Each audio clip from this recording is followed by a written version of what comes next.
Okay, I'll go ahead and get this kicked off.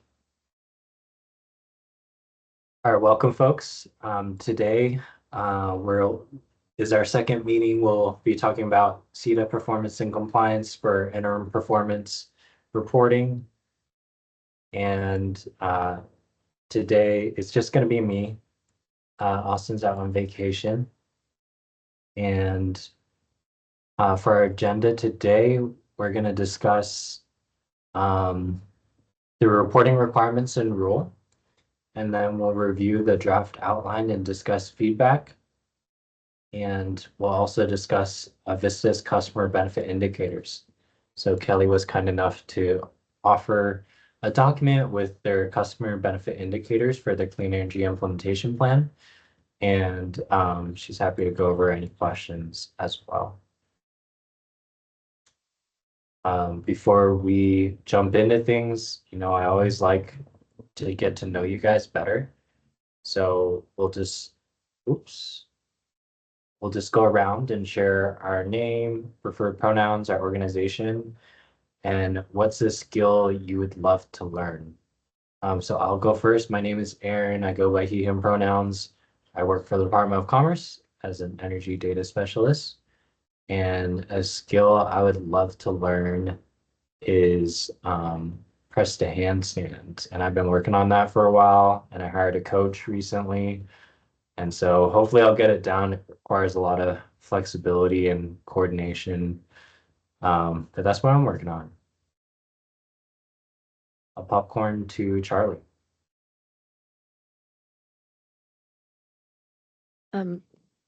Gracia, Aaron said press to handstand. That's really cool, Aaron. Good luck with that. That's neat that you hired someone to do that. My name is Charlie. I use she, her pronouns. I'm a policy associate with NWEC, or the Northwest Energy Coalition, and I would really like to learn how to scuba dive. I have not made progress in taking the first step in figuring out how to do that, but it's been on my list for a long time. I will call on Sierra. Hi, I'm Sierra Holland. I'm with Seattle City Light, and my pronouns are she, her. I would love to learn how to ski as an adult. I haven't done it since I was a lot younger, so I didn't quite make it this year, but maybe in the future. Oh, and I'll go to, I'm going to go alphabetical, so Cameron Steinbeck. Yeah, thank you. Good afternoon, everyone. Cameron Steinbach, Climate Justice Program Manager with Front and Centered. I use he, him pronouns. And a skill, I'd love to be able to play the piano, like really, really well. Just walk up to anyone and rattle out a tune, improvised. I have no actual plans of building that skill right now, but we're wishing. I'll pass to, I don't have a good look at the screen, but I'll pass it back to you, Aaron. All right. Next on my list is Stephen Collins. Hey, Stephen Collins, he, him, Puget Sound Energy. Sailing sounds cool. I don't even know much about sailboats, but I see people sailing a little bit out near like Golden Gardens, and it always looked fun. So put that on my list.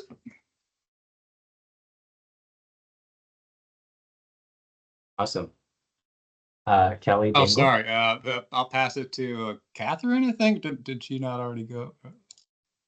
I'm having a hard time reading the full names. I haven't gone yet.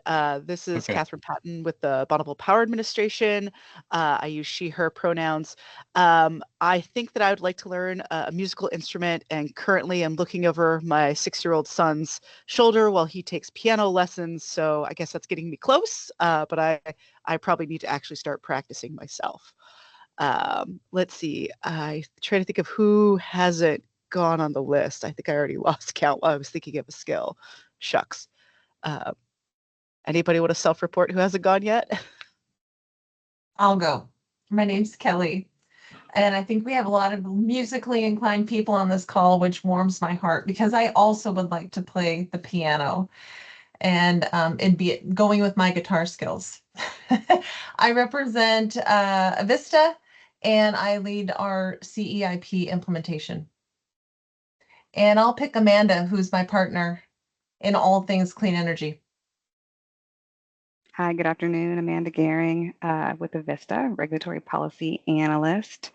And I would say a skill that I'd love to learn is I would like to be fluent in Italian. I started learning, but a long ways to go.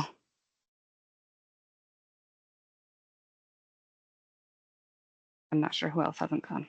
I'll let I you can go. select, Aaron. Awesome, thank you. Hey, Amanda. This is Jean Marie Dreyer. I am a regulatory analyst with the Public Counsel Unit at the Attorney General's Office. Go by she, her pronouns.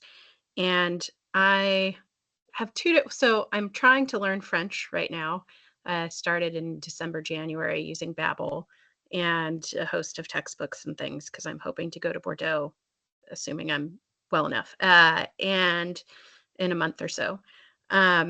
But what I really would like to learn and am not currently trying to master would be knitting or crochet or sewing, because I'm not really a crafts person. Ironically, my husband is very good at those things. So he took me to a knitting store, and for my birthday, I got a couple of starter kits that I will eventually use. So that's my goal.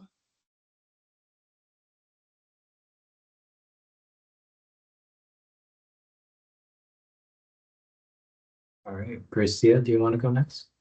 Yeah, hi everyone. Gracia Lenez. I use she, her pronouns with Seattle City Light. There's, I'll name two because there's a laundry list that I just haven't pursued. One is woodworking. I have a friend who's really good at it. He's a super hobbyist, and he's done everything from like built a deck for his parents, dining tables, everything you can name it. It's very like it's just so impressive, and I really want to do woodworking now because I'm like I can just build my furniture.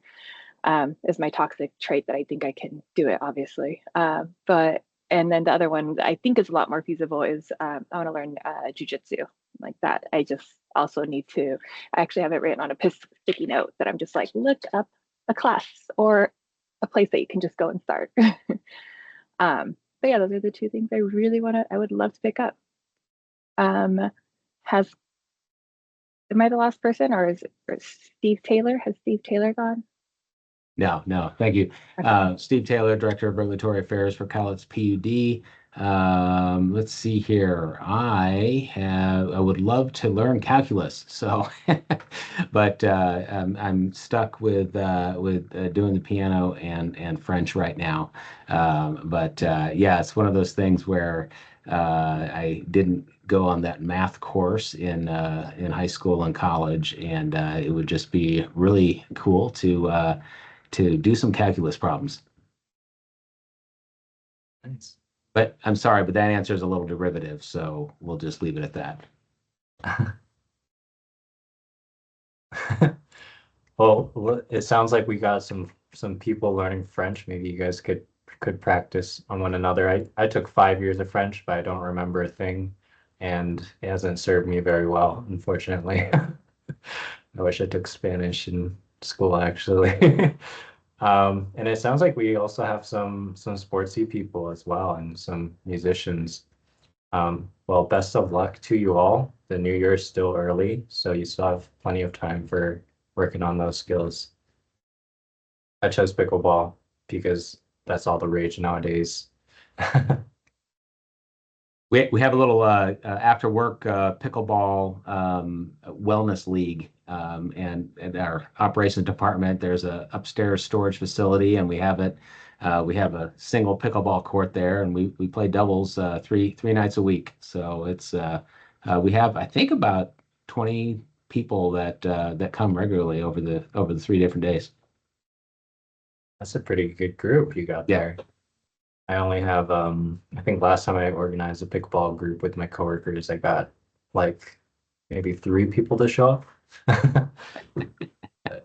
That's enough, Aaron. That's all you need. Oh, we need one more, but luckily they brought friends. All right, thank you all for sharing all your great hobbies and your skills. So today we're going to talk about the draft outline for the interim performance reporting. But before we do that, let's look at the rule requirements. So I'm going to stop sharing and share that document.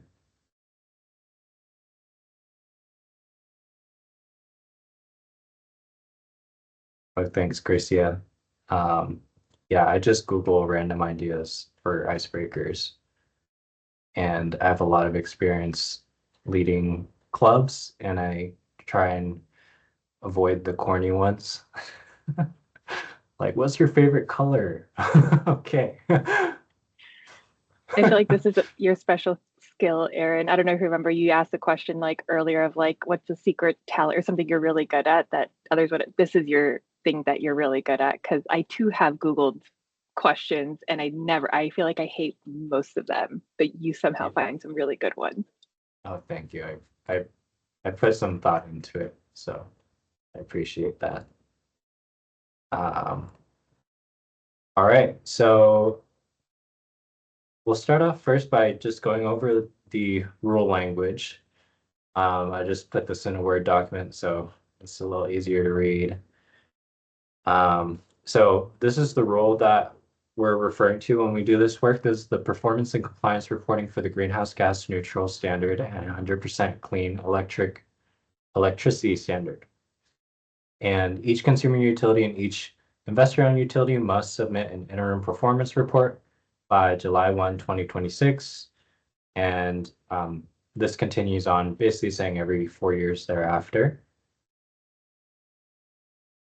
And each consumer-owned and investor-owned utility must submit a compliance report documenting the utility's compliance with, oh, I guess that's part of the every 4 years thereafter. So in this first part, we're talking about the kind of the interim performance, and then onward is going to compare it to the greenhouse gas neutral standard and the 100% clean electricity standard. And from here it says each report required under subsections 1 and 2 of this section must be submitted using a form provided by Commerce and must include the following information for the relevant interim performance period or greenhouse gas neutral compliance period. A is the amount of renewable resources and non-emitting electric generation used during the period as a percentage of retail electric loads compared to the target amount established and reported in the CEIP of the utility for that period. B is the amount of conservation energy efficiency resources acquired during the period compared to the target amount established and reported in the CEIP of the utility for that period. C is the amount of demand response resources acquired during the period compared to the target amount established and reported. D is the amount of electricity used from renewable resources in megawatt hours compared to the target amount established and reported in the CEIP. E is the amount of electricity used from non-emitting resources in megawatt hours over the period. For this one, there wasn't a target established in the rule, but for the compliance reporting, this is a bullet that they've asked for. And then identification of any resources subject to the requirements of WAC 194-40-30-340 and acquired during the period, and demonstration that the acquisition was consistent with the requirements. So in this case, this WAC is talking about acquisition of new resources other than renewable resources and energy storage. So it talks about new fossil fuel generating resource or a new non-emitting generation, and talking about the utility must talk about is decision making around that, and the analysis that it relied upon.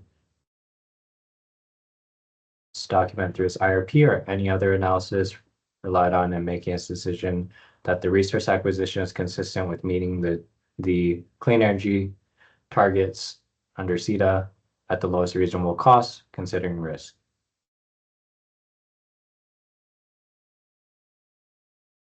So that's what this refers to.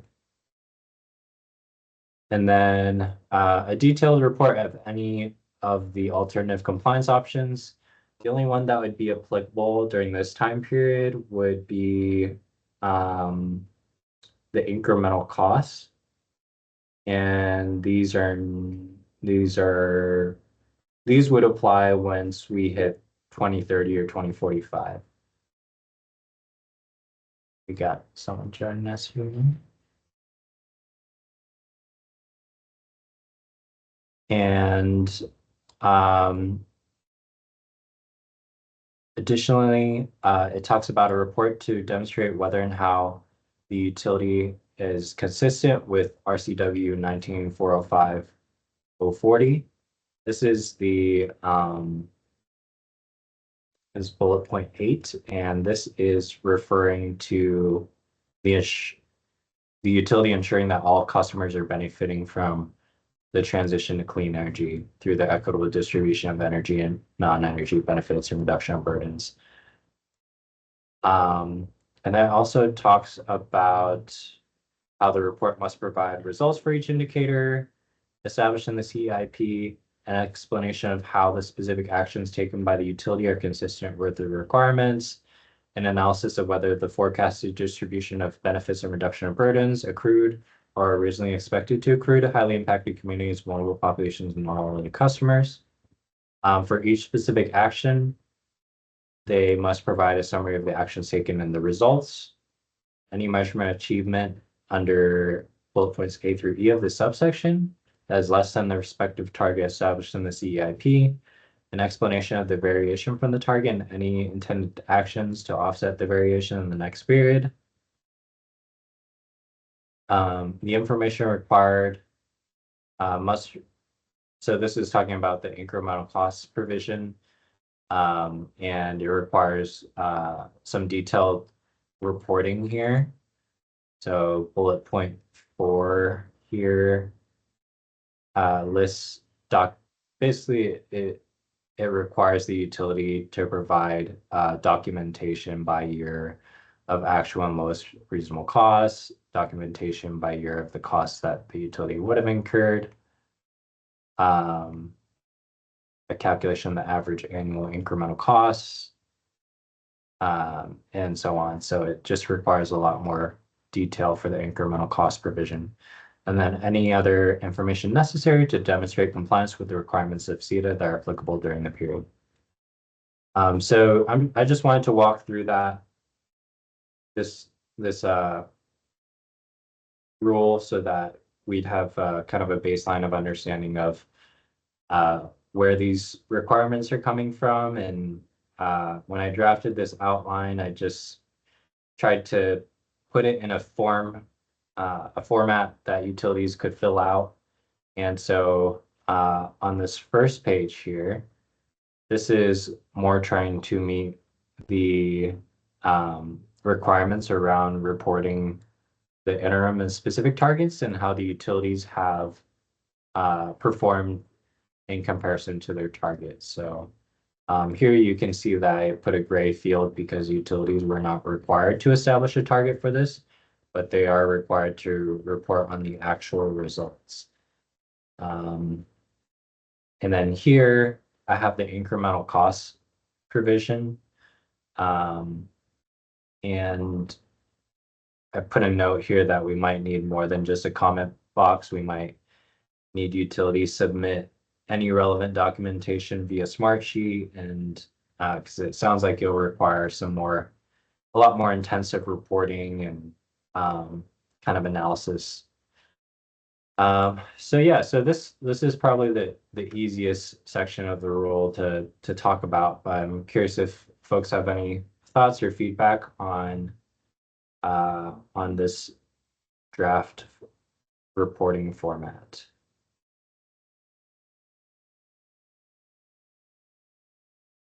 Aaron, are you saying that both the IOUs and the COUs will fill out this spreadsheet? Yes. And the IOUs will do more than just the spreadsheet. Yeah, yeah, the Yes. IOUs have a much more comprehensive set of rules that require a lot more detail. Yes. This is basically a very high level summary sheet. Yeah, the IOUs have to do both. Mhm. Just want to point out there for megawatts again that you have highlighted under demand response. So we're talking about the capacity then, the capacity of demand response that you've, I guess, increased or have available over that time versus measuring it in a megawatt hour. Yeah, it seems like that is how the target was established Okay. in No, that makes sense. Yeah, I just wanted to confirm. Yeah, I believe that's in megawatts. Okay. Yeah, we could add capacity. Any other thoughts? Aaron, I think this looks good. I like the columns E, F, G, H. I think for folks reviewing it, that's helpful. Um, do you think it would be, maybe there's a question for the utilities, would it be helpful for utilities to have like a link to or I guess I see the RCW 19405 in B12, which was going to be my suggestion, like maybe having a link to where the rules are. So if they're like, I don't know, what's non-emitting versus renewable or something like that, is demand response supposed to be megawatts versus megawatt hours, that it's easily accessible. Yeah, we could add a rule citation again at the top. I think utilities wanted that last time for the CEIP, so we can cite the relevant rules that these are referring to, or just the general, I guess the general link here for the rule. Yeah, I mean, that's all helpful. Yeah. Could you repeat again? I missed the why it was great. The gray spot. What there was a note in there. What did you say about that gray spot?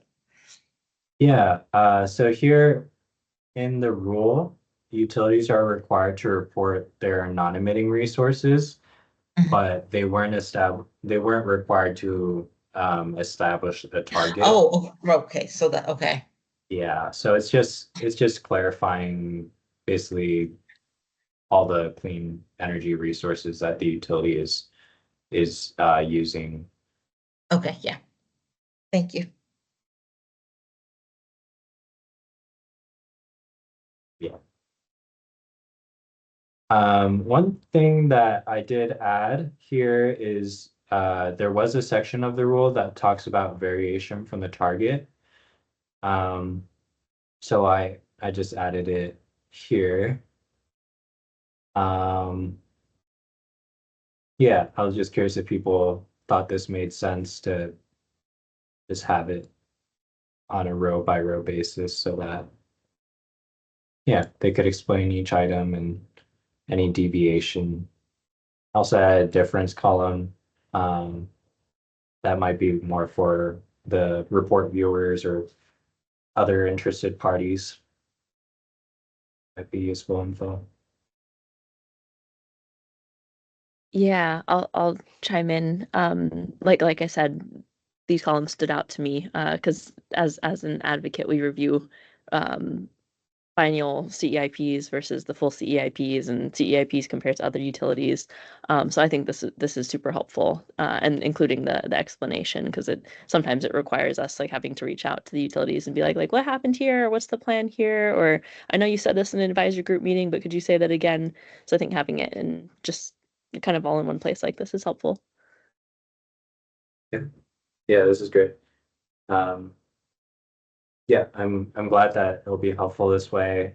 Hopefully it'll just improve the transparency and you won't have to reach out as much to clarify details. This requirement was actually part of the equitable transition part of the rule. but I moved it here because I thought it just made more sense to pair it with the targets. So that way it'll just be easier to read through and figure out what's going on. Great. Any other thoughts or questions on targets?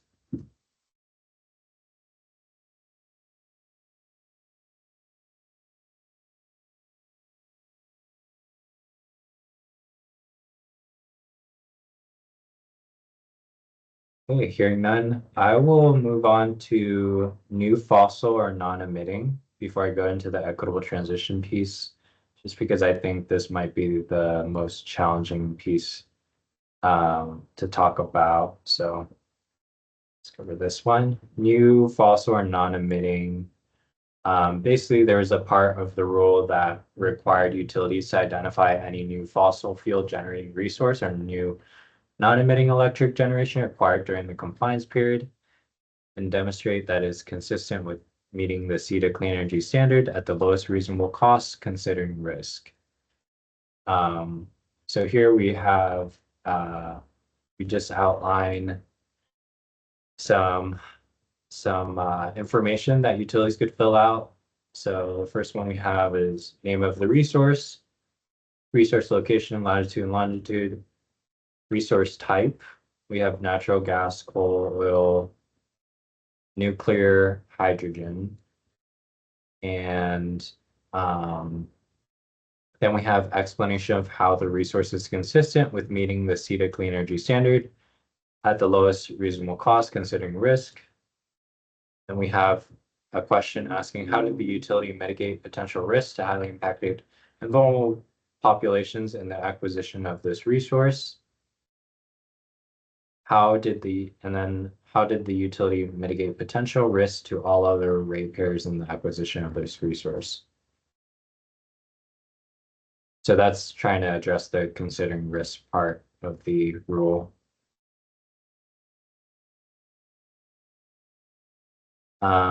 So do people have thoughts on this? And I was also curious if people have thoughts on resource type, because we were kind of struggling with all the different types of hydrogen, and I don't know if it's necessary to even define the different categories of hydrogen yet.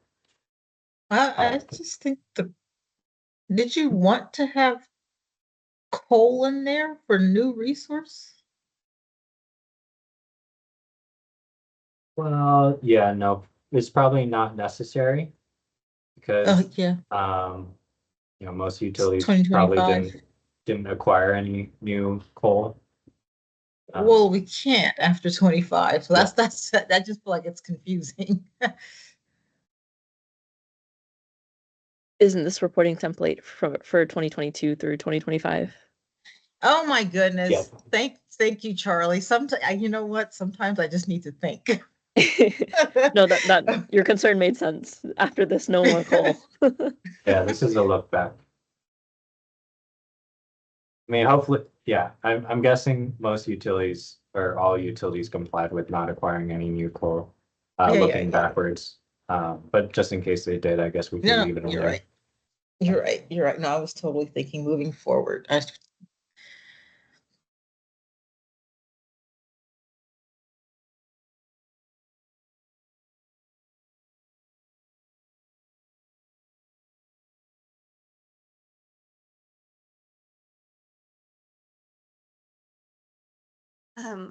This is Sierra from Seattle. I have a question about column D, if it's okay to ask about Mhm. that right now.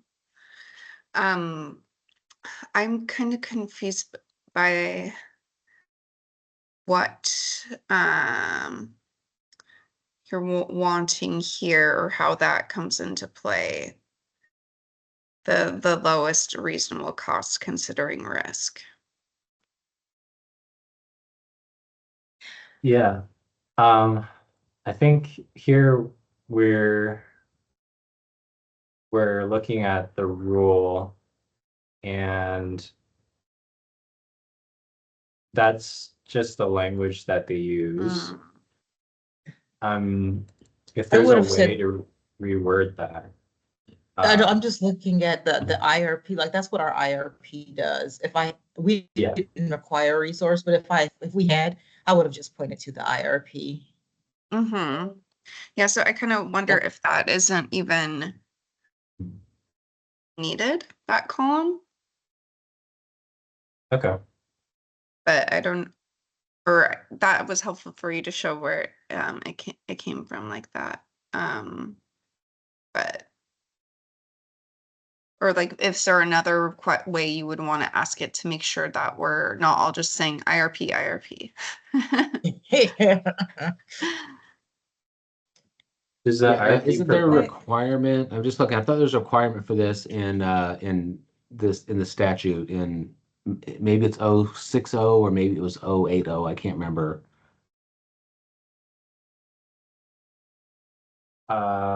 Of CETA? Yeah. Mm. Unless it's in 040.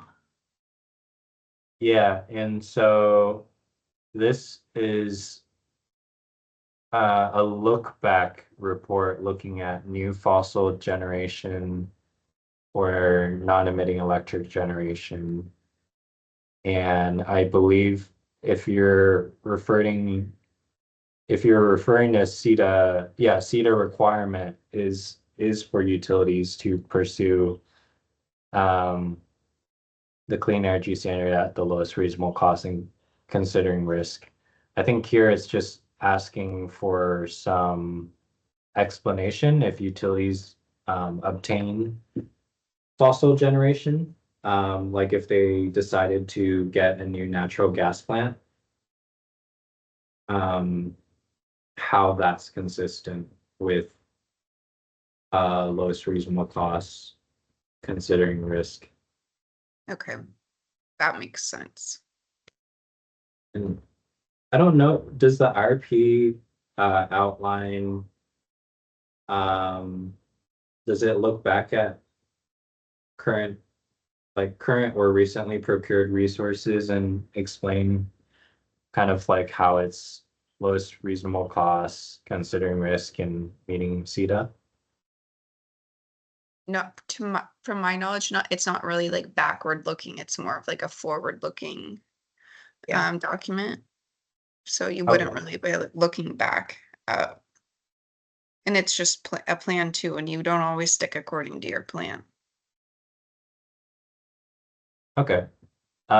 Is there any report where the utilities give that outlines like their current resources, like a list of their current plans? I guess besides the fossil, besides the sorry, the fuel mix report. Mm-hmm. Is there any other report?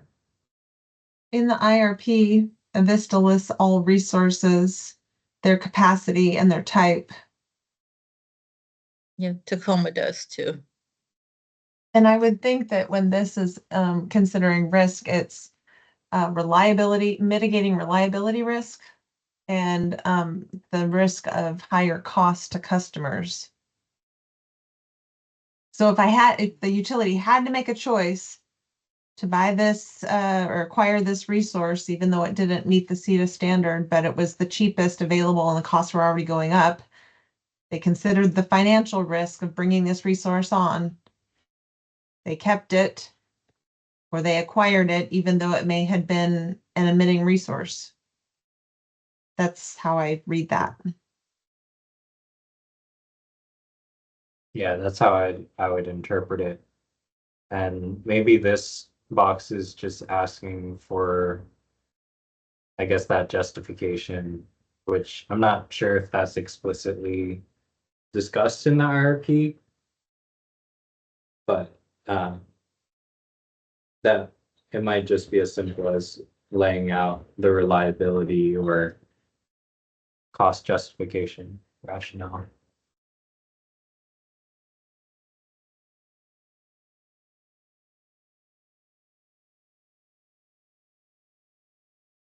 So it sounds like a Vista and Tacoma do list their current resources, their current list of plans and resources, but not necessarily all utilities do that. Right. I think most do actually, but like if especially if you own those resources, that's part of your portfolio and that's what that the integrated like resources plan is. It's like it's all about like what resources you have that you are going to use to like serve your load. I'm not the IRP person at City Light, but I think most would include resources and plan resources for the future.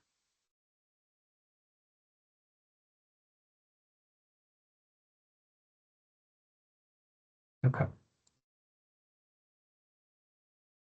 Um,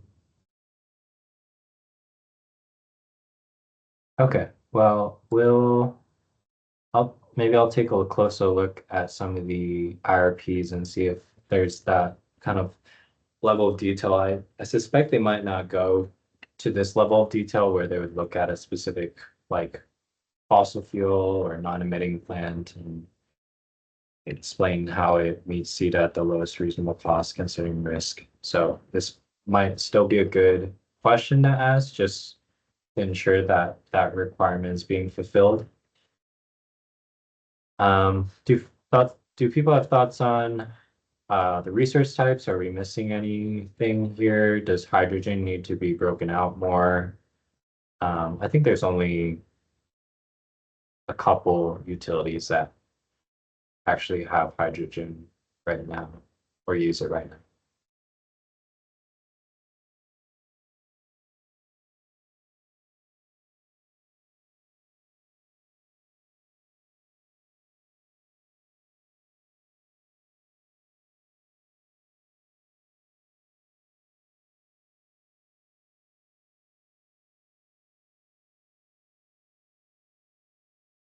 All right, hearing none. Oh, go Yeah. ahead.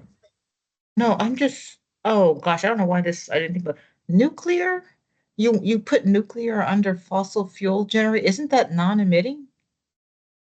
Yeah, so this requirement asks for Oh, I'm uh sorry. God, I'm really struggling today. Okay, never mind. Just when I raise my hand, just keep going. ours. Yeah, this rule is a little weird because it does ask for both new fossil Yeah, fuel or yeah, new yep. non-emitting. Okay. Mhm. What was the rule that you were referring to? What section of 19440? Yeah. It's 194-40-340. 340. Okay. Yeah, so basically acquisition of new resources other than renewable resources and energy storage. It says if a utility requires a new fossil fuel generating resource or new non-emitting electric generation must document through its IRP and any other analysis that the resource acquisition is consistent with the utility's targets. Um, it does kind of mention the IRP here, so maybe it might be helpful to have a box or something that asks like or point to where in the IRP you discuss this.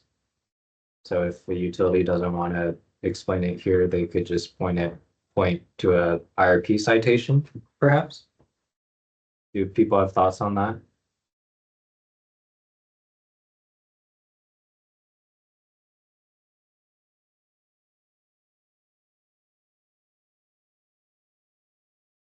All right,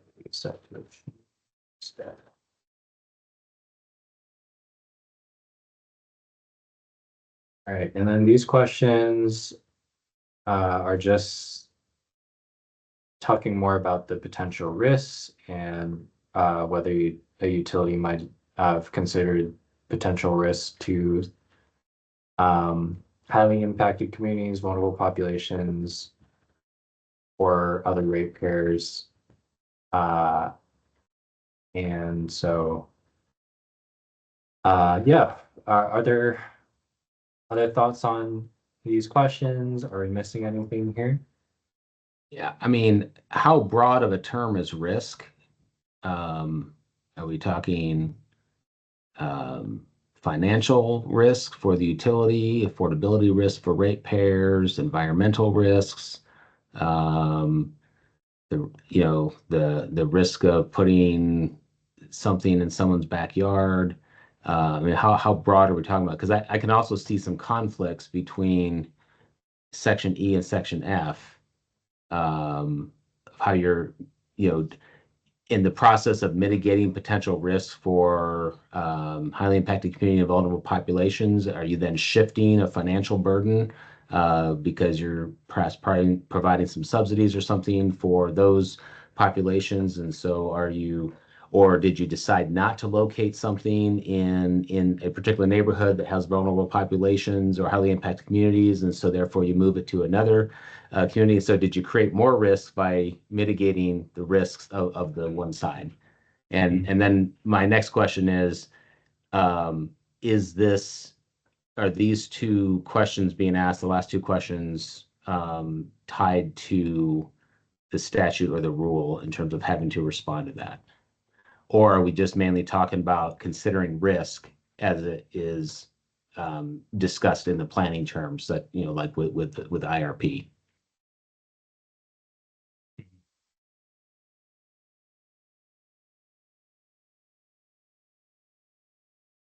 Yeah, I'm not sure if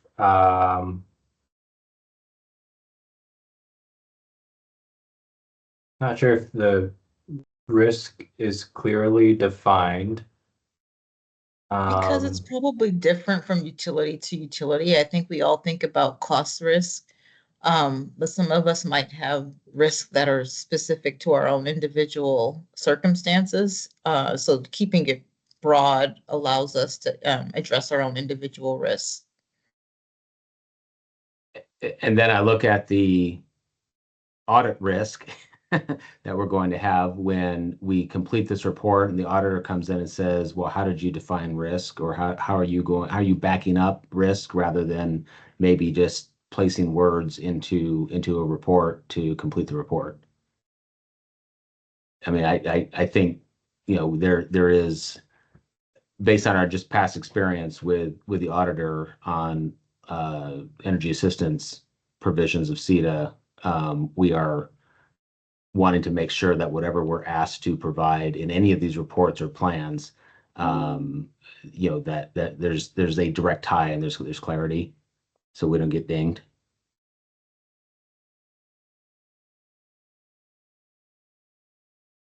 Oh, Kelly, you have your hand up? This might be adding to the requirement, but if you ask the first question, what risks were identified in bringing on this resource? Number one. Number two, how did you mitigate those said risks? So if you do one and then do two, you can answer this, but it's not asking for one. It's assumed Right. one was already identified. Okay, that's a good point.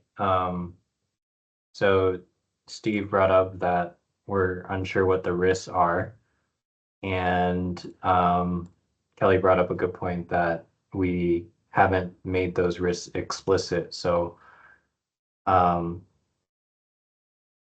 maybe we do need to add a question that asks about what risks were identified, so that's made more explicit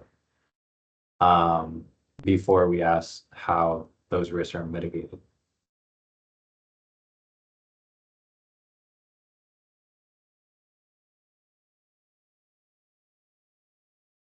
Yeah, thank you for that thoughtfulness.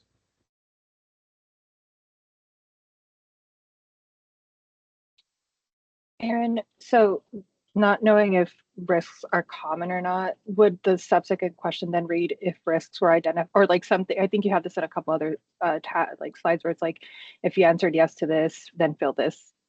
Would that next column F need that clarification of like, if there were risks identified, answer this part?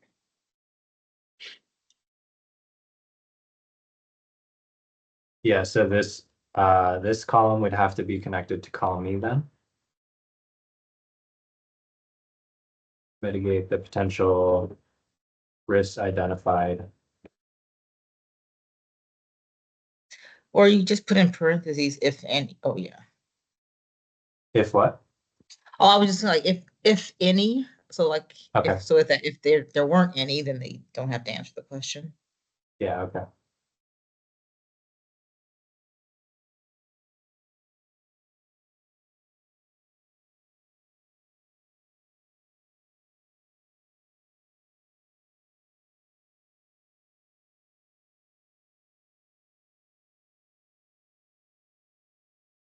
Yeah, Okay.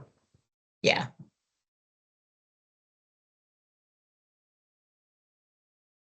Okay. And Steve, would it be helpful to define the parameters of the risk we're talking about? Or is this enough kind of guidance? Yeah, I just want to make sure that I'm just looking in the statute here for how the word risks is used and in what context.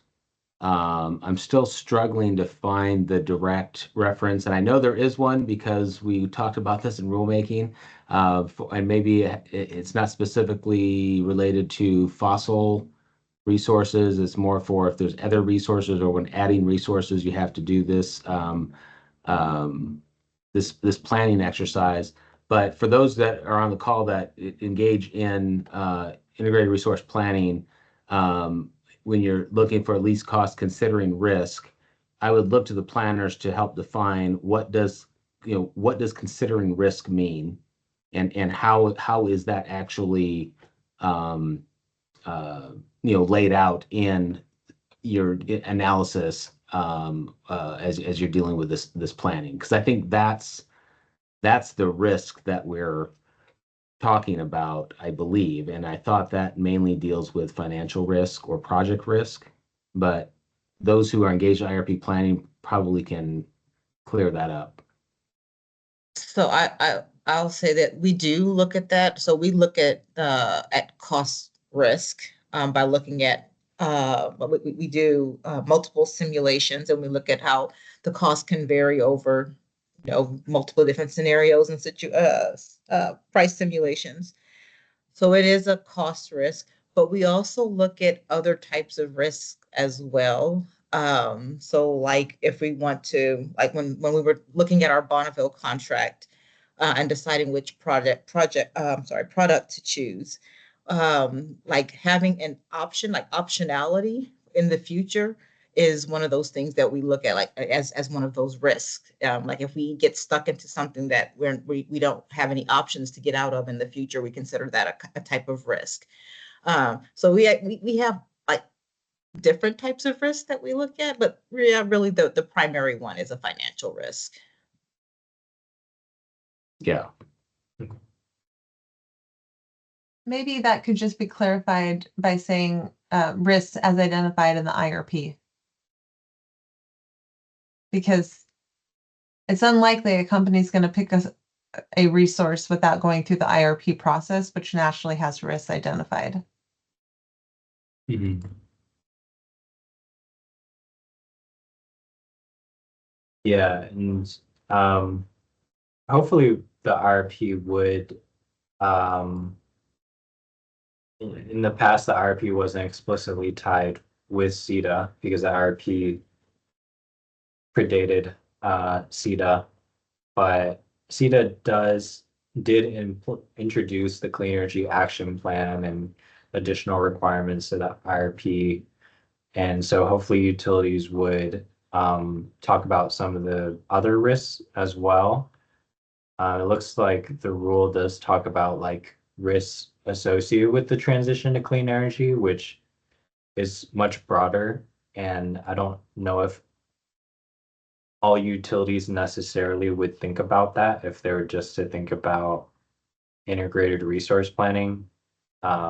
If they would necessarily think about risks associated with the transition to clean energy. So that's why I'm a little hesitant to add this, just because it might be broader than just what people typically think about with IRP planning.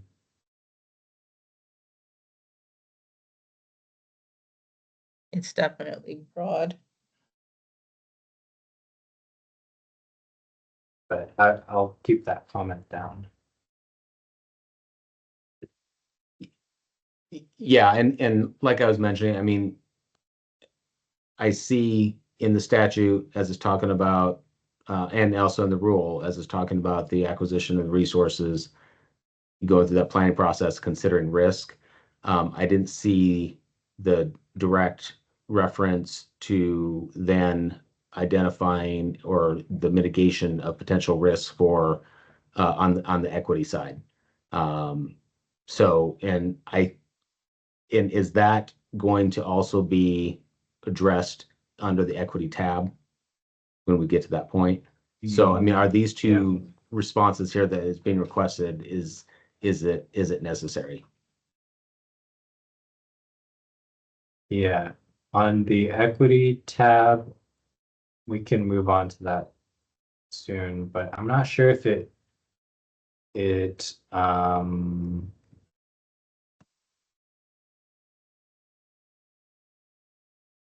I don't know. There might be a hole in the equity section talking about when it comes to talking about fossil fuel resources, because a lot of the equity tab talks about specific actions that the utility took to meet the clean energy or interim target or their specific targets, but it doesn't talk about fossil fuel generation. So this might still be helpful because there's a kind of a big gap in that section about fossil fuel resources.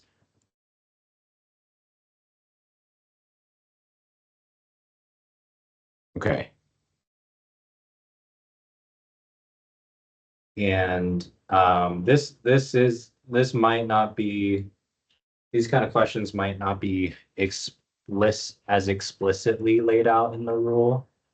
And these were kind of ideas that I heard might be helpful to more clearly kind of understand the risk component of the rule.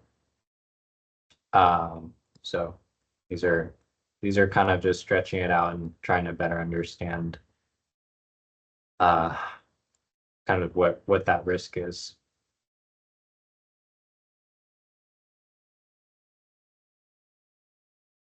All right, any other thoughts on this?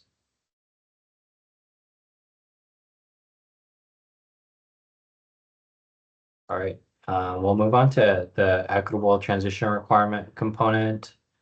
There was a section of the rule that talks a lot about the reporting on the indicators, results for each indicator established, explanation of how the specific actions are consistent with the equitable clean energy transition requirement.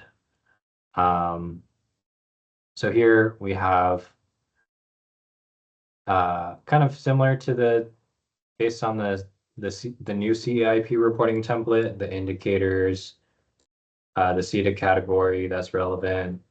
Here we have outcome metric, and we have the 2022 value, 2025 value, description of results. Did the results of the indicator and its associated metrics match expectations? Here I wasn't sure if we should spell out outcome or output metrics specifically because that was not a kind of anything in the guidance back in the old template from 4 years ago. And then here, this question is, in what direction did the indicator and its associated metrics change during this 4-year period? Did it match expectations? Please explain. So this is more of a yes or no, and this is more of a explanation. So let's just focus on this part first. People have any general thoughts or questions on the kind of the indicator results of the indicator requirement? Kelly, I see your hand up.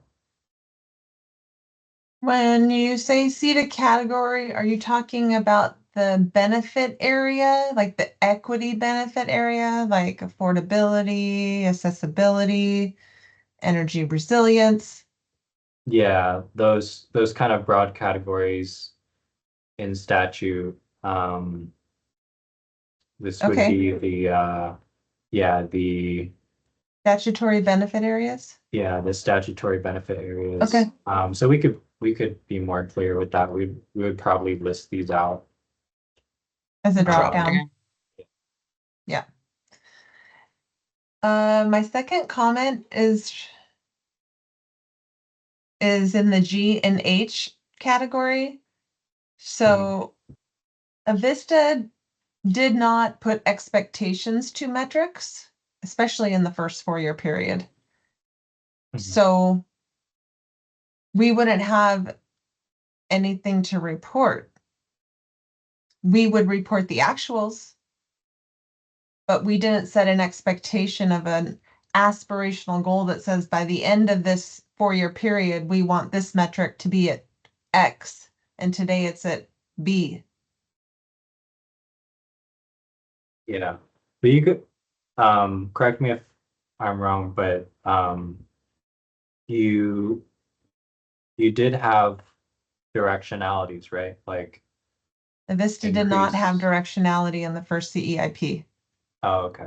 But it was kind of it was during the update that it happened?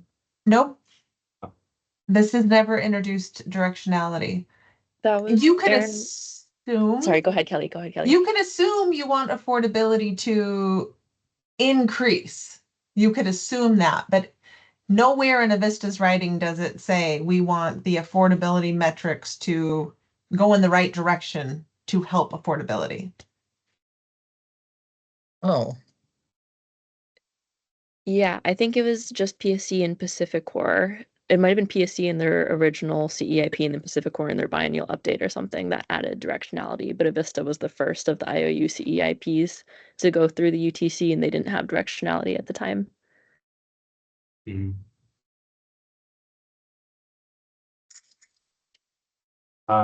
Okay. I thought your CBIs. I thought we were supposed to forecast. Like how do you- Oh, you only had like I see. Maybe I was thinking about the other IOUs. The other IOUs kind of have like more like increased participation in company programs or whatnot. Right. Or decreased number of households with high energy burden. Okay, well that's helpful context to know. Do you still have a question, Charlie, or comment? I do, but Gracia's had her hand up before mine. Okay. Yeah, so mine is kind of going off of what Kelly mentioned. So we also don't have like explicit, like kind of going actually even to the next one, like we don't have explicit outcomes, inputs, or outputs in our 2022 CAP. Like yeah, not sure if that's something like, do we fill it in after the fact? And same thing with the directionality. We don't have that. Like we have explanations of what the program does. And again, to our point of like, we can infer that we want these, we want to increase participation in these and whatnot, but we didn't explicitly state that either. But I'm not sure if IOUs were required in their first iteration to have like explicit outcomes, inputs, and outputs themselves, because I know that we did it.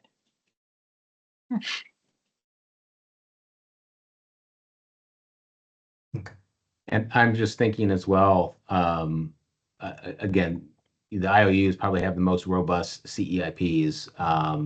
As we're looking at this framework here, that appears to be married more to the new CEIP for the next period reporting framework.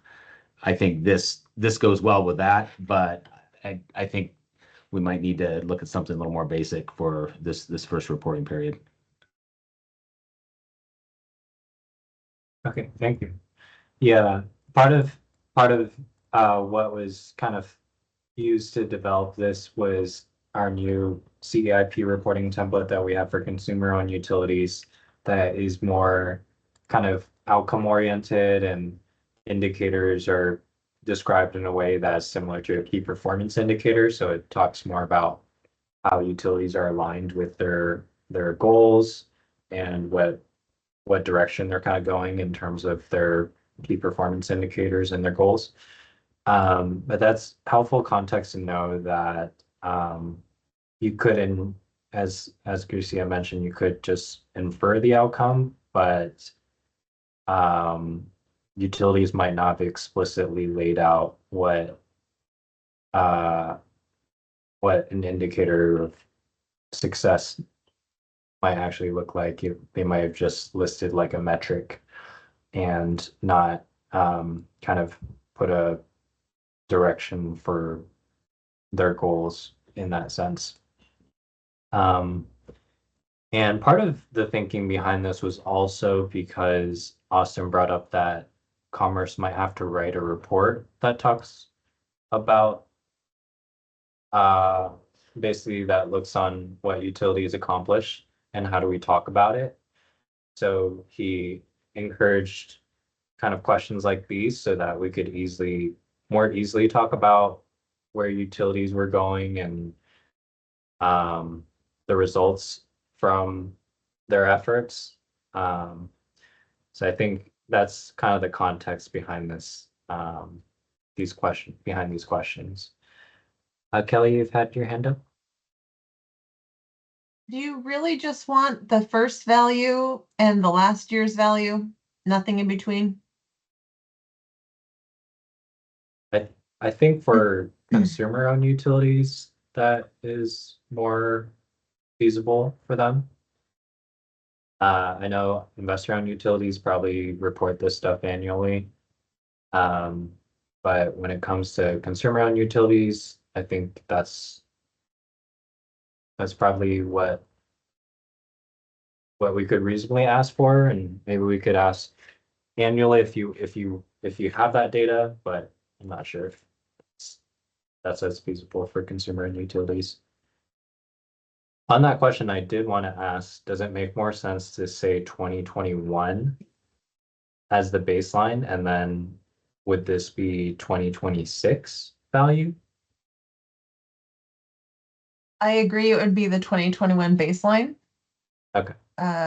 But it will be 2025. You'll calculate the answer in 2026 with a look back to 25. Mm-hmm.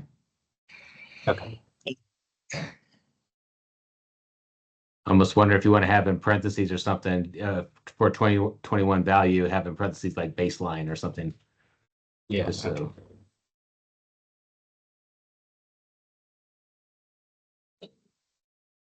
And yeah, I asked this because I guess the 2025 value would be like by the end of 2025. So I wasn't sure if that's 2026 or is that 2025? It's 2020, it's year-end 2025 calculated in the calendar year 2026. Okay. I might be thinking like way 4 years ahead, but in the next time this report comes around after the second round of CEIPs finish, Aaron, do you think that the 2021 baseline value would still be the thing that we're comparing to, or would it be, what is the next one? It'd be 2026 through 2029? Would it then be like, okay, 2026 and It's 2029? 2025 baseline. 25, yeah. It would be 25 baseline. Okay. Interesting. Yeah. Yeah. So because Avista wants to recalculate the baseline going into the next CEIP. Gotcha. Period. Yeah. So 2025 will be double work. Report on existing. Then if you're making changes, recalculate based on your changes and make a new baseline for the next CEIP period. Okay. Cool. Thanks, Kelly.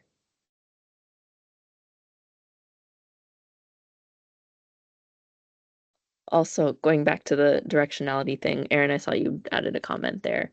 I was just gonna say, I think it's a good a good consideration for future CEIPs.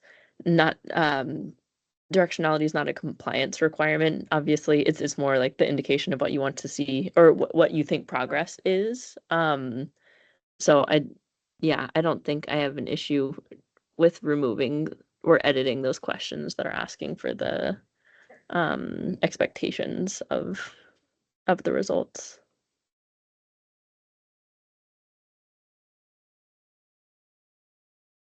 Okay, thank you. Can there be a non-applicable box there too for Avista? Because we did not have to directionality our metrics. Yeah, so maybe we'll have to, maybe we'll have to make this kind of like if applicable. For the next go around, because I think consumer-owned utilities will have a better idea of like what they're expecting and whatnot, their goals and what that'll be more explicit. And so maybe we could just make these optional. If utilities have an idea or have an inference about what kind of what they expected their values to, what direction they expected their values to go. Yeah, I know, but even if you didn't have directionality, like an expectation, what you thought would happen. I like the idea of keeping it optional. It's not really a compliance thing. But you should be doing things and having indicators that you think are going to go in the right direction. I mean, it's make sure that you're not just doing something for the sake of having done something. So I like that it makes us think about like where we're going in are we moving in the direction that we expect?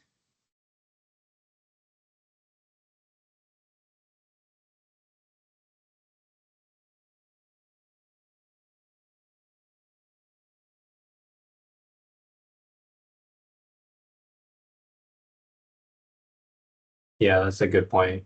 Just making sure we're not just kind of measuring things and Stuff, yeah. not really having anything to say about it. I think it does help to have that context and discussion around we measured something and what does it actually mean. So that's a good point. And we could make this optional, but hopefully utilities would have an idea of like kind of what the meaning behind the metric is. All right. Here we talked about an analysis. So this is just, I think this is just quoting the rule language. An analysis of whether the forecasted distribution of benefits or reduction of burdens accrued or are reasonably expected to accrue to highly impacted communities, vulnerable population, and all other customers. So I have a comment here. Does this question make sense? Is there a way to reword this to make it more clear what it's asking for?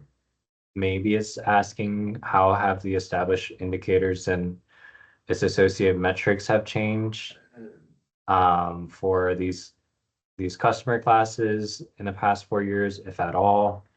If progress has not been achieved, is it expected to be achieved in the near future?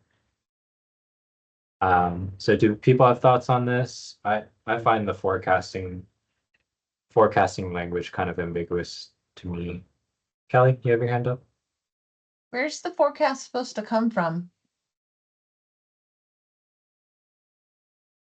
It says an analysis. But from where? From when? But So- nobody did a, oh, go ahead. So maybe in the first CEIP, when we were still learning, there was some thing that said, if we do this, we can expect this much impact to customers and this much to specific classes of customers. And then this analysis from the past is compared with the actuals of how it played out over the 4-year period. And then you compare the forecast to the actuals. That would be ideal. Because then you could answer this question. But I'm not sure that in the first CEIP we forecasted an expectation of what would happen over the 4 years based on taking these specific actions. See, I feel like Tacoma did. That's why I thought that this first question, like with the indicators, and was like looking at comparing our expectations were comparing to that forecast. I was confusing these two questions. Because I feel like we did do a forecast. Yeah, I believe the CEIP does have language around forecasts. So I think this would, I think Kelly, this would be looking back and saying, okay, you basically had an expectation of this, or this to happen. Did it happen? Did these benefits and reduction of burdens accrue, or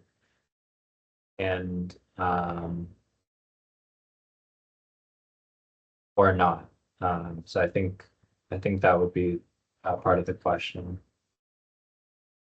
Brian, you have your hand up. Yeah, I'm thinking similarly along Kelly.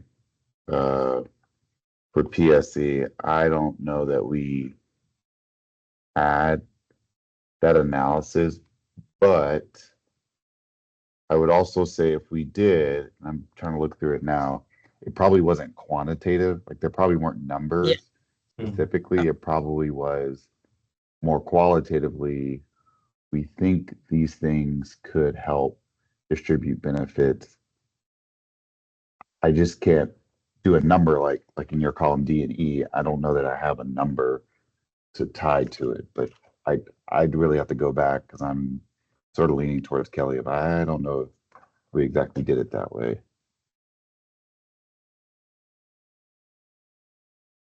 Yeah, I think similarly, I'm actually like kind of in agreement with Alma. So like I'm trying to figure out, because like when I first read this one, I think I was just like, okay, if it's just an analysis, like maybe we could just do a narrative kind of thing of just like how we think.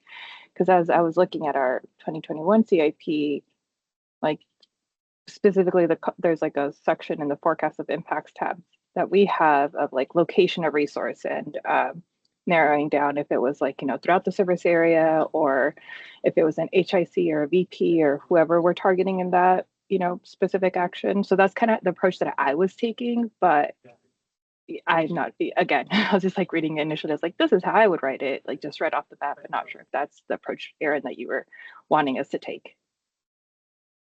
Yeah, I think in the past it's been more general, like more for sure, more of a qualitative kind of entry box. And even in the new template, it's kind of more of a free form response.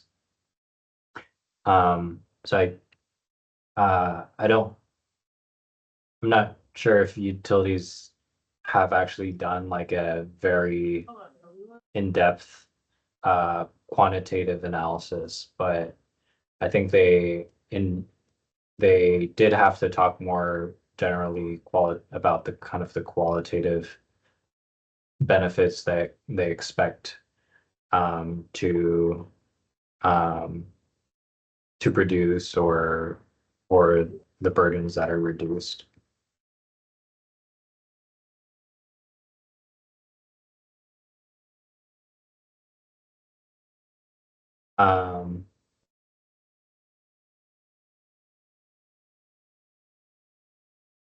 Do other folks have thoughts on this? Charlie, do you have thoughts? Could you call it a discussion instead of an analysis? Maybe that would help people recognize that it might not be.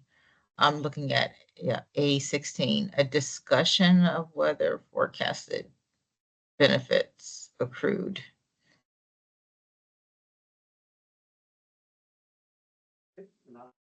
I don't know. I don't know, maybe it really is an analysis. Yeah.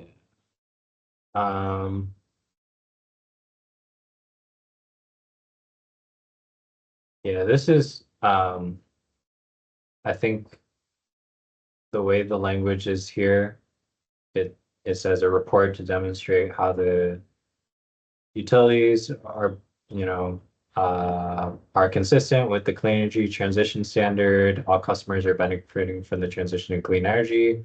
The report must provide an analysis of whether we could change the wording. You know, like that's why I kind of just put a question here, like, does this question make sense? Should we rephrase it to just kind of put in more layman's terms, like, is it asking how have the established indicators and associated metrics changed for these customer classes, if at all? If progress has not been achieved, is it expected to be achieved in the near future? I think this is, again, getting to that question of kind of the expectations, like the expectations of the indicators, the benefits, and having utilities talk a little bit about that.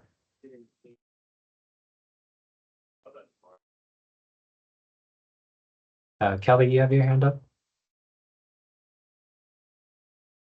So I'm inferring, trying to understand this. If no forecast, going back to some of these CBI questions or comments that say I directionally said this metric would go this way, or I aspirationally said I wanted this metric to go this way over the 4-year period, that would lend itself to a forecast. I'm forecasting that this metric that helps equitably help customers on their bill through affordability efforts will be impacted by this. Then you can help answer that question. So is it assuming that metric forecast, existed somewhere, and then that's helping support it? But I think that's along the lines of the thinking. I'm not sure if utilities like necessarily went into that level of detail and depth, but I think that's how I think of it. Is utilities kind of had an expectation of what direction these metrics or indicators at the very least would go, and then be able to talk about the benefits or the burdens that were reduced. So that's why in the new CEIP template for consumer and utilities, we have a lot of just kind of just like guidance around indicators and different types of metrics and how you can kind of talk about the goals that you're expecting. But yeah, you're right. And maybe in the first iteration, this is a little harder to kind of look back, and maybe this wasn't as thorough in terms of what utilities wrote. Christina, you have your hand up? Yeah, I know. I'm gonna agree with the last post. Like, I don't think ours is as thorough, because I was reading this again much more qualitatively than quantitatively, and I'm also wondering if rows 16 through 18 would be better placed after we talk about the specific actions, because you do have columns in there that's like call out impact on HICs, impact on vulnerable populations, impact on all of their customers. So maybe I feel like as we're answering those questions or reporting on them, I think it's just like our brain will naturally just like, okay, overall, again, because I'm thinking of it qualitatively, like overall, did we meet, did we reasonably expected to accrue on height? Like, yeah, we can answer that after that. So wanted to provide that feedback, but agreeing with Kelly of just like we aren't as detailed, but can give you a general description in there. Yeah.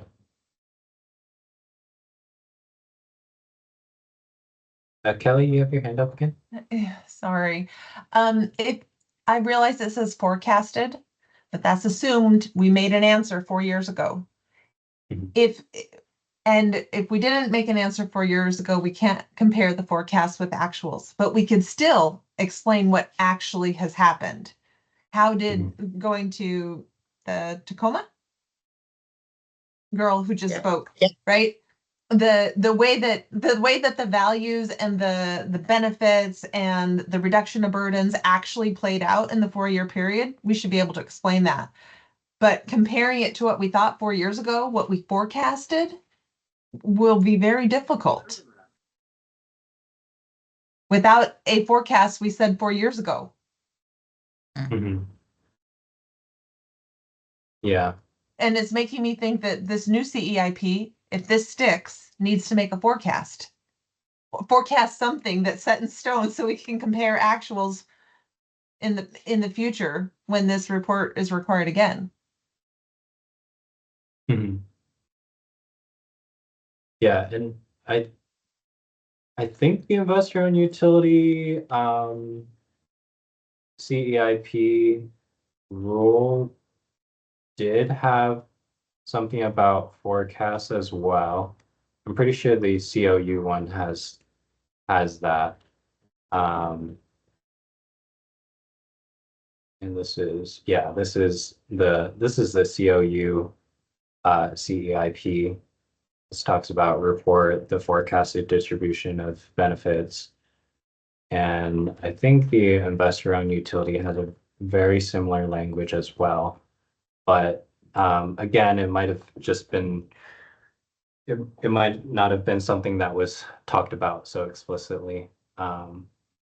So you're right, we could at least expect utilities to talk about what actually happened. And I think we could also provide a citation to the CEIP requirement, so it's clear what kind of what requirement this is referring to as well.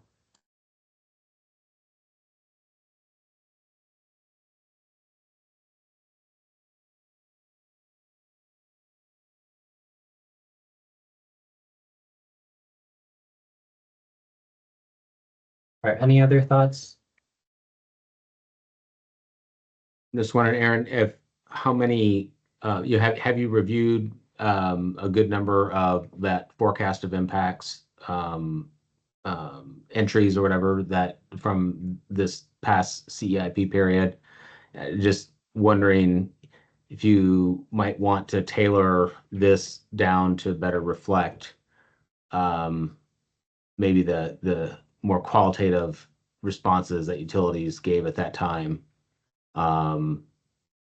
And because again, what I'm seeing here does really seem to comport better with the new methodology, which I totally support. And like I said in the chat, I wish we had that level of guidance when we did our first one. But I think this particular level of reporting, you're going to hear a lot of frustration. You'll get a lot of pushback, I think, from Wapuda and Wilreka and some of the other smaller utility folks. Okay. Yeah. I'll introduce you to my colleagues up at Ferry County. I'm sure they will give you a lot of calls. Yeah. Yeah, maybe we'll just have to kind of with some of these kind of give some more generic language here for these requirements, and then the next go around we can be more detailed. All right. Why don't we go ahead and move on to specific actions. So here I highlighted these because I don't think we're going to include these for this go around. This was just talking about with the new kind of template, we have input and output metrics. We're probably not going to include these for this go around, but it was just an idea that utilities could potentially talk about these things when they talk about their specific actions. But here I have status. I'm curious if you guys had feedback. Are these the appropriate categories? Completed, not completed, in progress, delayed, or removed? Would you adjust any of these, or would you add any categories to kind of define the status of your specific actions?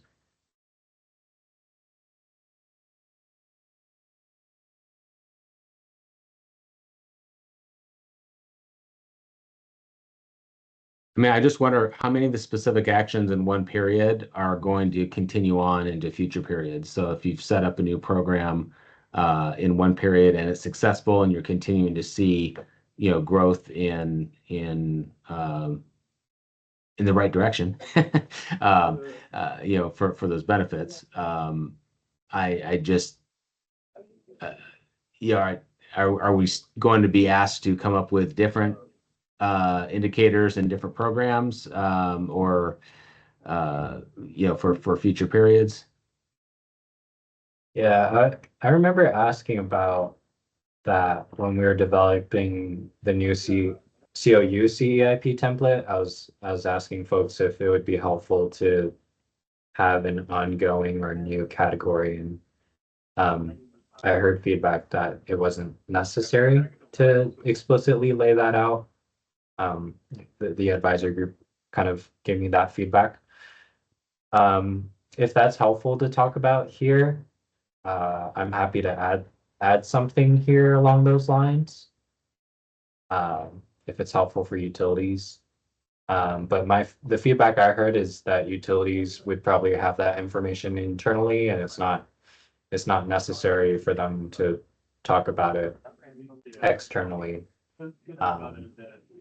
So I'm looking to your feedback on or recommendation on it.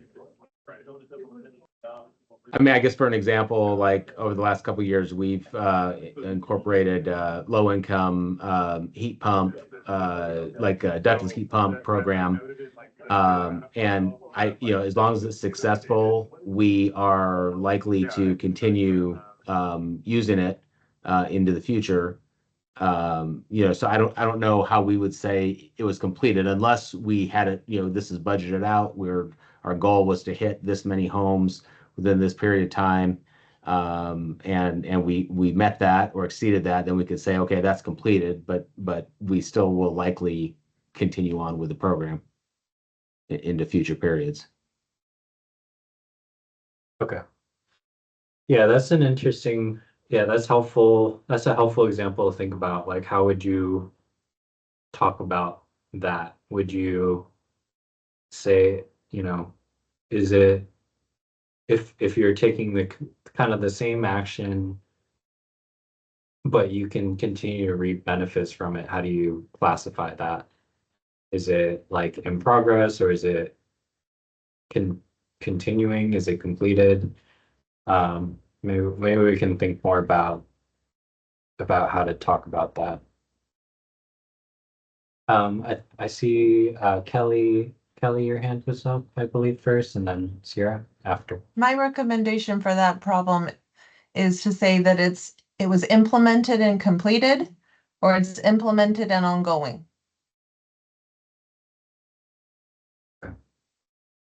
So implemented and completed, or implemented and ongoing.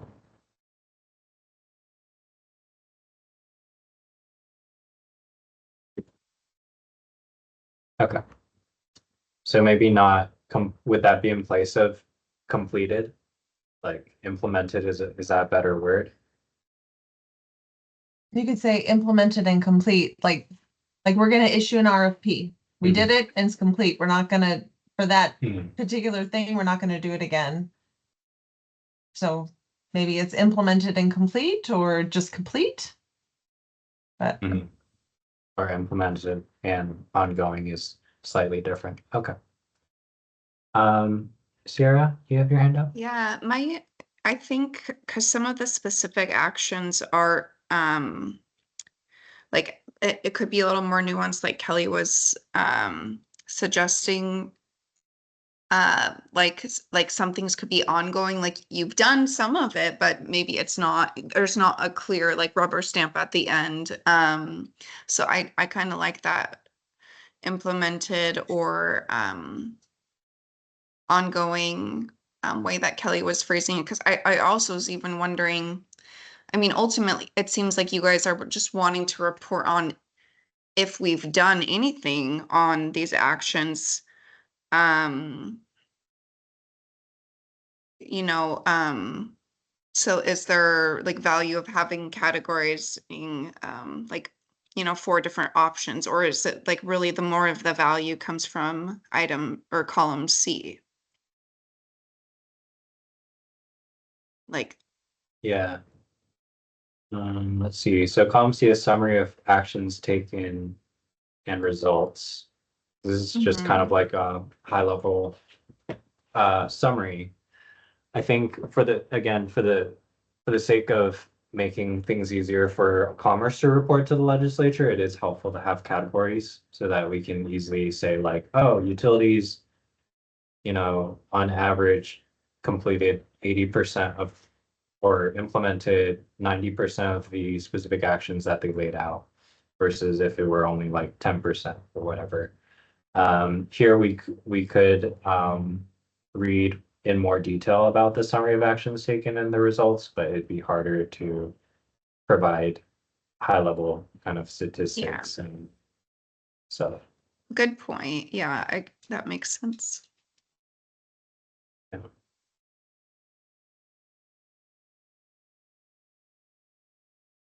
Um, Moving on, we have the CETA benefit categories again. We have impact on highly impacted communities, vulnerable populations, and all other customers, and not available if not applicable can be written down.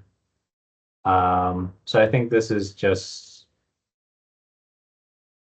might be a continuation or in place of this kind of forecast of impacts.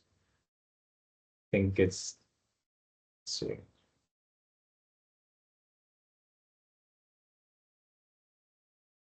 I think this might be related to an explanation of how the specific actions are consistent with the equitable clean energy transition requirement. So this is also in a way trying to um, tie the specific actions to the equity piece.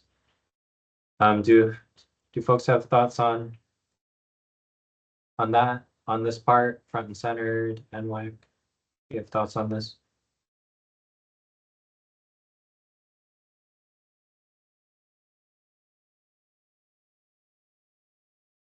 All right. Kelly, you have your hand up? Yes. So when a Vista proposed a specific action like issue an RFP to get more clean generation, we considered specific CBIs that choice would impact. We did not necessarily consider it by highly impacted or vulnerable or all customers. While a different specific action like trying to increase energy efficiency efforts specifically helps a particular segment of the population. So what's more appropriate for this is what CBIs were impacted or considered when making this specific action. Everything that you do in your CEIP should be tracked back to a CBI to help inform your decisions. So I know Avista did not propose actions based on these categories, all customers, highly impacted or named communities. I think what's most appropriate is to identify the CBI that you considered and how is that CBI impacted based on the choice you made.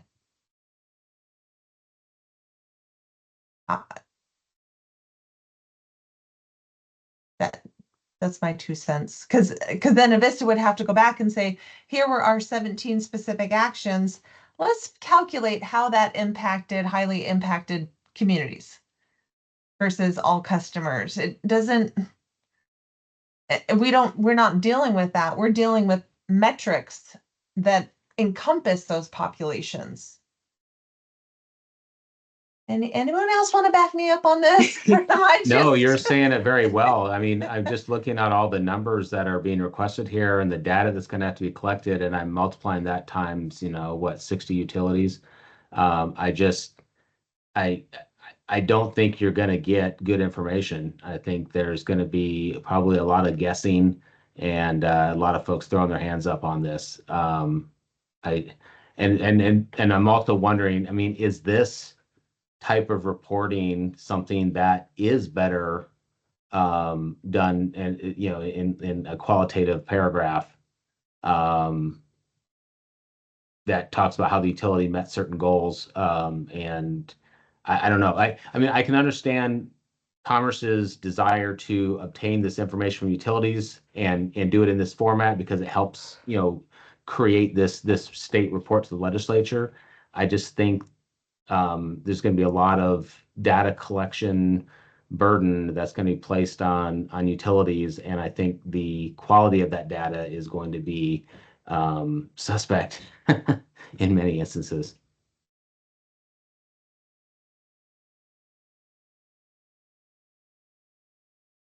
I think I agree I'm with. looking at. Go ahead. Thanks, Almas. I was gonna say, I think I agree with Kelly's idea of looking at the impact on named communities through the lens of CBIs. All the IOUs have some, not all metrics, because there's dozens of them, but have metrics tied to their CBIs where some of them are specifically looking at participation in named community or I'm looking at Avistas right now, percent of non-emitting energy located in named communities. And there's public charging stations located in named communities. So that could be a good, an easier way to look at the direct impact on named communities is going through those CBIs. And then maybe if anything, I think there was a suggestion about more of a qualitative discussion regarding the specific actions because they are different, but CBI's metrics are also supposed to hopefully encompass the work that's coming from specific actions. Yeah, hope that made sense. Yeah. Yeah, I know a lot of IOUs have CBIs directly tied to each highly impacted or to each customer group, highly impacted communities, vulnerable populations, known low income, all Right. Yep. customers. So yeah, it makes sense that it'd be easier for them to kind of talk about it in that sense. Okay, well that's helpful feedback. I agree. Like I think in an ideal world, we would just kind of like ask the utilities to give like a thorough report on kind of meeting these requirements, but then there's also kind of the dilemma where utilities ask for more detailed guidance, and especially utilities with less resources aren't able to provide as much like bandwidth into exactly what that entails. I think where utilities, especially smaller ones, when we have an action that's taken to support and let's say an energy efficiency implementation program or uh, or just general direct bill energy assistance or those type, where we can tie it to a customer account, I think the action and the data is more easily accessible and reportable. Also, our work with CAP agencies and other low-income service providers and helping us, and just the categories of permit. If it is a low-income related program, then we are able to fairly easily provide that information and that data. But I think when it comes to identifying, so we can talk about the categories of vulnerable populations that we have in our service area. We can use census tract data for the specific highly impacted communities. But if it comes down to us, you really identifying numbers and populations that meet those categories, I just think it's going to be very, very difficult for most utilities to be able to do that. Okay. All right, thank you guys for that feedback. All right, any other thoughts on this outline? Kelly, you have your hand up? Yeah, so at the bottom, when we were talking about this impact of a specific action to the highly impacted, the vulnerable, or all customers. This law is intended to benefit all customers. And so if we are considering these populations in terms of actions we're taking, we should be thinking about metrics that also track the impact to all customers and to the combined vulnerable populations and highly impacted. So when you're thinking about metrics into the future, if you know that this is how you're going to have to report, think about how to track it for all customers and then how to do your segmented population. Mhm. It's feedback I'm giving myself because we are trying to plan our CEIP right now. Mhm. Mhm.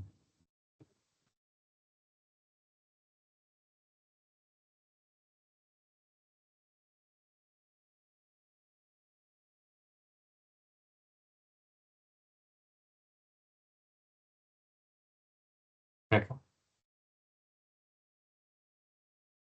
All right. Any other thoughts, feedback?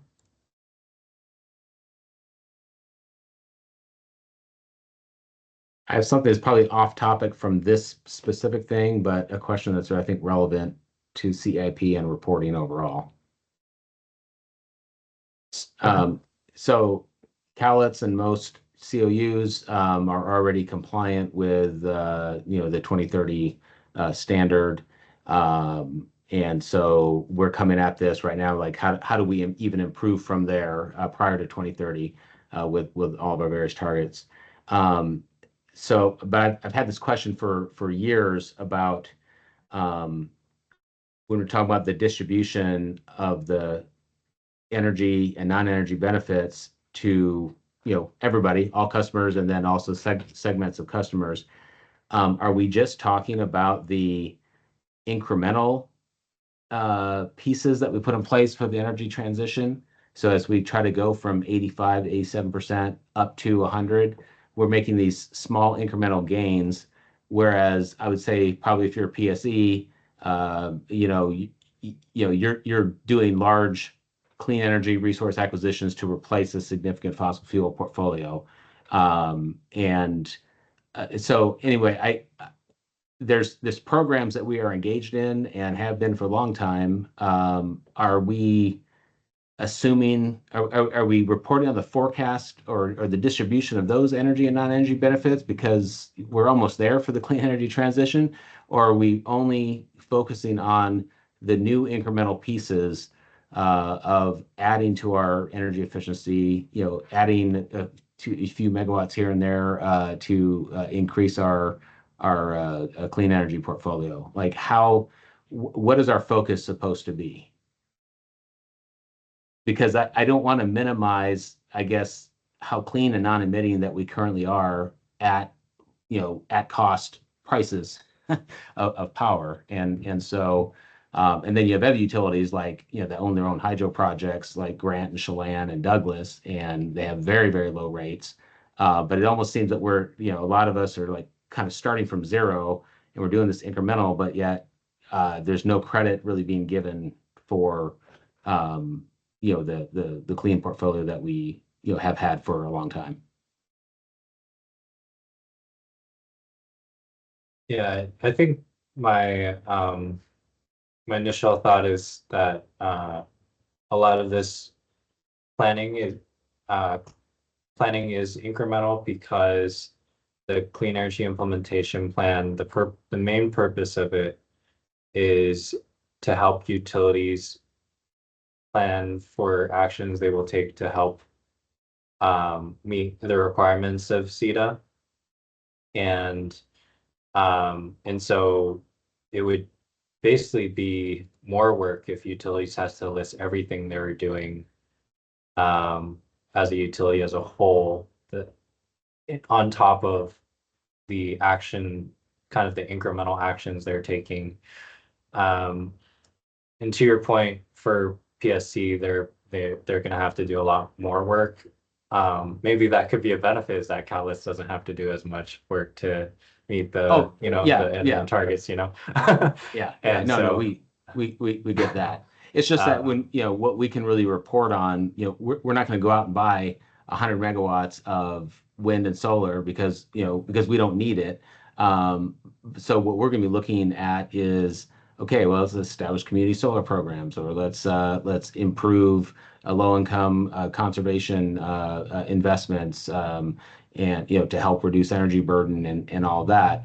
But in terms of the indicators and we can, I think, point to the right direction, but the incremental nature of it is going to make the changes. I mean, almost, we're going to impact another 100 or 200 customers, help reduce their energy burden. So, I mean, it's just the movement's just going to be very slight. And there's not going to be anything really transformational because we're already almost there. Yeah. So anything further just becomes more of a, well, then are we going to redistribute costs from non-low income households to low income households? And then you talk about the impacts there. There are some trade-off impacts. So you might be benefiting one, but you're going to be impacting others. So that's kind of what we're concerned, is that if we can't make these large changes from the new increments, that then the focus becomes, well, what are you doing to, what kind of programs are you engaged in to reduce energy burden that are going to come at the expense of other ratepayers? And I don't need answers on this. I'm just throwing this out. Charlie, you have your hand up?